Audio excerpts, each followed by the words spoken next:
Hello hello hello friends, जय जगन्नाथ, नमस्कार। मु आशा करछि आपण माने मोर ए मिनी ब्लॉग की निश्चय एंजॉय करिवे। तो देखो सकाल सकाल मु गाधे पाधे रूम रे आसी रेडी होची, हल्का मेकअप नेछि। आपण माने मो लुक्स टी देखि मते निश्चय कमेंट करबे मु केमती लागुची। तो या पर मु गली किचन को, किचन में जाई देखली तो ढेर सारा बिरी थुआइला मो पे बाटिया पे।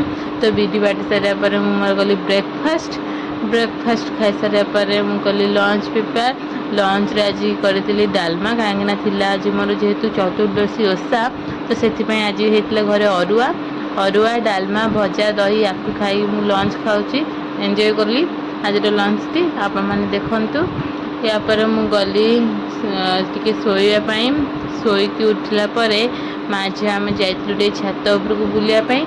आ छात उपर बस मजा मस्ती करूँ कि ठंडा ठंडा कपिलास पवन दूसरा, बढ़िया लगुला। तो आम ब्लॉग टी ये रखुचे, देखा नेक्स्ट ब्लॉग रे।